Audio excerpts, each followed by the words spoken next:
Hi Marisol, welcome to your video reading. Thank you so much for showing an interest in tarot and for your question. I know that you have a pretty big thing going on in your life, and we will get to the tarot in just a second. I have a few notes for you at first. I want to say first, I've tried to film this video 3 times.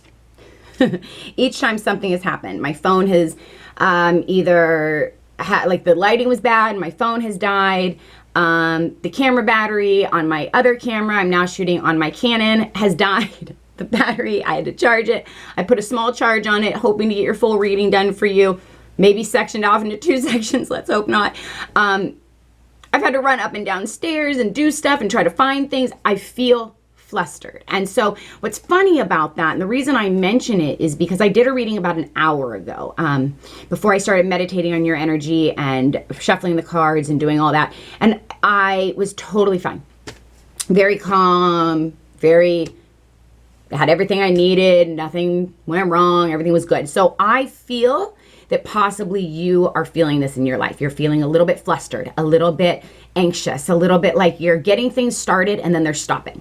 You're putting some work into something, but then things aren't necessarily going the way they're supposed to go in the time that you want them to go. I did like pacing, like, is the battery ready? Is the battery ready? Should I just put it? I feel like that's your energy, okay? And so with that being said, that's where we start. So hopefully I can get you some guidance, and if that resonates with you, I will hopefully be able to guide you in some ways to get out of that energy. The first thing that I want to start off with is your chart. So I know that you didn't have your time. That's totally fine. I just couldn't get your moon and your rising because the moon goes every 24 hours and your rising sign is close to that as well. And so with the time specific, it only allows me, without the time specific, to only get the planets that stay stationary for longer periods of time. I hope that makes sense. So your sun is in Taurus and your Venus is in Aries. And those are the 2 that I was able to pull that mean something for my readings. And I'll tell you why. So the sun is how you see yourself.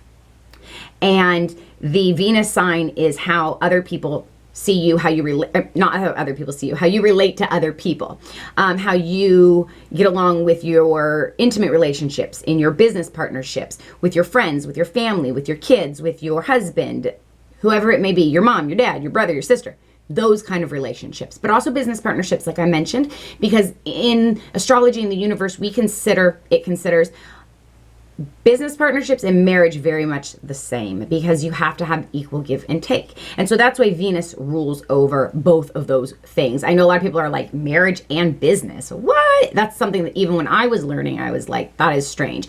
Now I do want to say that I'm not an astrologer. My mother is an astrologer.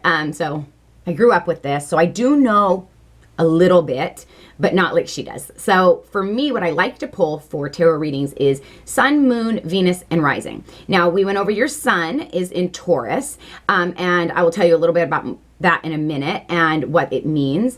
And your Venus is in Aries, and we just kind of went over that. And so again, see, I feel scattered. I feel like you really feel scattered. That's how I feel. I feel like your energy might be a little bit scattered. Like you have your hands in a bunch of different things and you don't know which way to go. Because I have so many messages I want to give you right now, and it's like they all want to come out at once. So I don't know. I feel like that's your energy. Again, sun in Taurus is very much about passion, about pleasure. You're ruled by Venus. This is how you see yourself. You see yourself as somebody who's loving, loyal, kind. Very much about the nicer things in life. It's not like miser, like, whoo, you know, that would be more Capricorn. This is more like, I like this, I will work hard to get it. My son is a Taurus, and I love Tauruses. My best friend is a Taurus. And Tauruses are also known, I say this lovingly, and I say that because I'm going to say this lovingly, that Tauruses are known as the couch potato of the zodiac. And that can be taken wrong, but don't. Because all it means is that the only time that you will actually get up and do something and start it and finish it is if you have passion and drive for it. If you don't have passion and drive for it, you're like, why should I do that? That's a waste of my time. And so it's actually a beautiful thing. But you get referenced that all the time. And I think it's, you know, it's a little wrong because people don't understand it. So if you have the passion, you have the drive, you will go after what you want. That's your sun. That's how you see yourself. So your moon sign, which I wasn't able to pull, is how you emotionalize and you think about things. And so that's always good to have, but we don't necessarily need it. So that's fine. Your rising sign is how other people see you. And again, we weren't able to get that, but that's all right as well. Your Venus sign I was able to pull, and that's an Aries. And Aries Venus is bold. They are dynamic. They go after what they want. They say what they want. They don't, they're not shy. Okay, so if you're approaching somebody, if you're talking to somebody, you're not going to be like, hey, how you doing? I'm not sure if you wanna. You're going to be like, hey, what's up? How you doing? You like things to be direct and bold and to the point. And that's how it is. And I think that's a beautiful thing as well. So that is your mini natal chart. I know it felt scattered. Okay, so let's keep going and hope that we can get you some clearance, clear guidance, and away. So what I'm going to tell you now is a little bit about your life path number and your karmic number. So your life path number is what you are supposed to do in this life. That's what it represents. Your karmic number is sort of the things that you have to work out, master, achieve in order to get to that point to live out your life path number. I hope that makes sense. I'm going to take a sip of water and I'm going to let you know that your karmic number is 5 and your life path number is 4. So in this life, you are meant to be a go-getter, a goal setter. You are somebody who is balanced and humble. This is somebody who is very, very wealthy, can be very wealthy, but very humble. This is the billionaire that lives on your block in the same kind of house you live in, but drives also a Honda, but makes $1 billion a year. That's a number 4 life path. This is somebody who is stable, humble, balanced. The number 4 in general is balance. It's 2 and 2. It's beautiful. It's balanced, right? They are great with working with others. They are great leaders. They are great at management skills. They are great business, like owners, managers, because they work well with others and they're good at setting tasks and making things happen. They're goal setters. So your karmic number is 5. And this was interesting to me because 5 is also very balanced. There's not a lot of extremes, but they're also very intelligent, but they're happy, free-spirited, and they're very, very lucky. They are the luckiest number in the entire numerology karmic life path system. And so they like to go on adventures and they like to experience things, and they like to then relate those experiences back to people. So they can be movie producers, movie directors, they could be storytellers, they could be anything in that kind of a realm. They could be a wedding planner, they could be an accountant, but pretty much anything that they do, they're going to do great at. And so what I think that this is saying is that your karmic number 5 is to be, your lesson is to be a little more free-spirited, to be a little bit more open, to be a little bit more adventurous maybe. And then you'll find the balance so that you can be humble and stable, but also carefree and adventurous. Okay, so that's just your mini bonus reading. I know we're probably, let me check the time. We're at 8 minutes. That's how it's been rolling, but that's okay.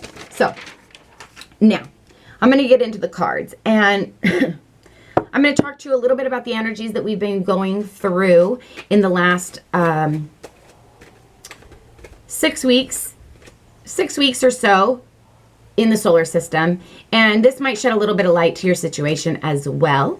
As I am talking to you about this, I am going to pull your cards, and then I will talk to you about your cards when I'm done pulling them all out and getting a picture of what's going on. Okay, Marisol. So what's been happening is that the last 3 weeks we've been in Mercury retrograde, and Mercury retrograde rules all sorts of fast-moving objects, cars, planes, trains. It rules communication. It rules mental space. And so it tends to put a damper on that. Retrograde doesn't mean that it's going reverse. It means that it's slowed down. And so it appears like it's going in reverse. Now, Mercury is a fast-moving planet. It likes to move. It rules Gemini. It rules Virgo. I'm a Gemini. It's a trickster, it's playful, it's fun, it's energetic, it's a communicator. What happens when it goes into retrograde and it slows down? It can't do any of that. It feels stagnant, it feels stuck, it feels, I got 2 oracle cards for you. Oh, 3! Whew. We're gonna talk about that in a second. Put those aside. So it feels stagnant. It feels stuck. It feels like it can't move. It feels like it can't make a decision. It feels like every decision it makes, it's not coming out the right way. This energy asks you to stop. It asks you to not make any decisions. It asks you to just hang out for a little while and see what you can do, to plan, to think, to meditate on what you need to do to move forward, to get your ducks in order, and then to move forward after this ends. So this is going to end on the 31st of this month, which is beautiful, on the 31st of July. And, okay, I've got 2 cards up. And Jupiter, which basically does the same thing, but a little bit less severe, is going to, it's also in retrograde, and it's going to end on August 11th. And so we're going to feel like we are light again. We're going to feel like we can communicate and move forward with the things that we need to, too many cards, that we need to move forward with. And so hopefully that will help you a little bit to make some decisions and figure out what you need to do. But right now, the energy is asking you to not move right now. And I see that actually so far in the cards.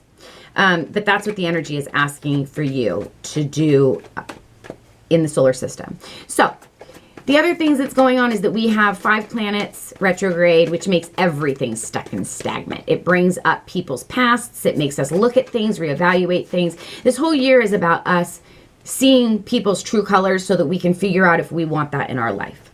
Okay? So you may be going through that, you may not. But that's the overall energy. I'm going to get out 4 more cards, and then I'm going to talk you through your reading. Okay? Can I get... So far, the cards really aren't, they're not really talking, which is interesting. They were jumping earlier. But so far I have the Tower out, the 10 of Pentacles, the 7 of Cups in reverse. Yeah, okay. That's very interesting. Okay. The Page of Pentacles. They're starting to talk. Hold on. Let me get these out. Let me get one more and I will finish telling you what I see. Okay. Here we go. The first thing I want to say is the 2 cards that you got out right away tend to be cards that are very transformational. And so I don't know if you feel like you are going through or about to go through a transformation, but that's what the cards are saying. So the Tower, Scorpio energy, something ending quickly or something beginning quickly. Car breaking down, winning the lottery, unexpected, something unexpected. However, right underneath it is the Death card. Also Scorpio energy, 2 Scorpio energies. I don't know if you're dealing with a Scorpio, somebody with Scorpio in their chart. I'm going to put this black onyx for protection over that Tower. Not that it's a bad thing. I just feel that with the Death card, maybe you've come in before the Tower has come in and you're cutting something off. You're getting rid of something. So the Tower moment will happen regardless. But if you come in and you cut it off first, then the Tower doesn't have to fall and it won't hurt as bad. You see, the Death card and the Tower card are the exact same thing, only you've made the choice to do this. The universe has made the choice to do this. And so this is cutting out something that doesn't serve you anymore so that you can get into that door that has the light so that you can get somewhere that does better serve you. Now, there is a family situation on the board, and I know that's what this was about, but this is the 10 of Pentacles, and this is having it all. This is everything. The dog, the cat, the white picket fence, the yard, the garden, the kids, the husband, the security. But it feels like you're dropping the burden of something surrounding that. There's a burden surrounding this. This would be holding on to the burden, not knowing how far to go, but it's in reverse. So you're dropping that burden. You're getting rid of whatever that is. You might have had decisions in the past that you had to make. You might have had many options in love, options in career, options in life, options. But it looks like right now there are no options. You don't see any options for yourself. And maybe you don't see any options because you're working on balance. You're working on, the 6 of Pentacles is a card about giving, it's charity, it's giving to other people. But in this deck, she's giving to this young guy and she's forgetting about this old lady. So it always tells me something's out of balance. That's what this one says to me, this particular deck. And so this deck, I always feel out of balance, and maybe you don't feel like you have options and you're feeling sort of out of balance, which is how I was feeling in the beginning of this reading. Okay, going forward though into the present future, again, I should have said in the beginning, but I didn't because this felt very present. This actually could be past, present, or future. Time is not linear. It is fluid. So if this resonates with something from the past, you've already cut it out, you've already dealt with that, then take that for what it is and use the story for however it works for you. I feel like you're about to cut something out, you're making a decision, or you did cut something out so the tower moment didn't happen, and this is in your very recent past, or it's coming up in your near future. So coming into the future, or your advice, what the guidance is that there is an energy of a new start, a very slow start. Page of Pentacles, slow but true. It's valued. It's got money attached to it. If it doesn't have money, it has grounding foundation. This is an earth card. Virgo. Why did I forget that? That's crazy. Virgo, Capricorn, Taurus. Hello. And this is you. And so absolutely, you know, it's like you are, there's a lot of pentacles on this board, so you are represented quite well. But this is very much about, you know, just making the plan, setting it in motion, but going slow. It's a very Taurian card. It really is. It's like, okay, I've decided I'm going to do this and I'm going to move forward. And then this is the last card out, and it came with the moving forward card. And it's all about not seeing what there is. It's about being stuck on what you have here and not thinking that it's good enough, while somebody back here is offering something amazing. So this could be a new opportunity in love, but it doesn't have to be. It could just be something that's very passionate and amazing to you, and you're debating, should I go for it? Should I not go for it? What should I do? But I think that you move forward very slowly. So the last thing that I want to talk about is the 3 oracle cards that came out for you. Number 36, 43, 44. Number 9, breaking down to a 9, breaking down to a 7, breaking down to an 8. So we're 7, 8, 9. That's beautiful. That's progress. That's moving forward. And it starts with attraction, then the unexpected, and having patience. And so I think that's the true guidance for you, is that, you know, work right now when we have all this beautiful energy to attract whatever it is that you want.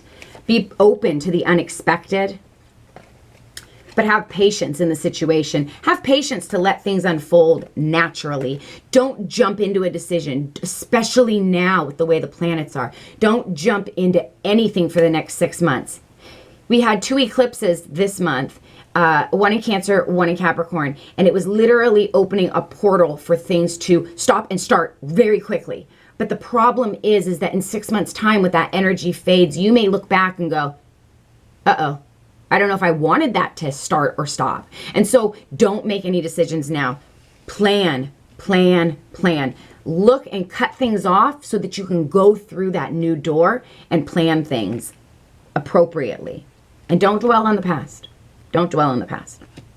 All right, Marisol, that's your reading. I hope you enjoy it. I'm going to try to get it uploaded to you ASAP. And if you have any questions, please comment below, or you can email me, anything like that. All right. Much love. Bye.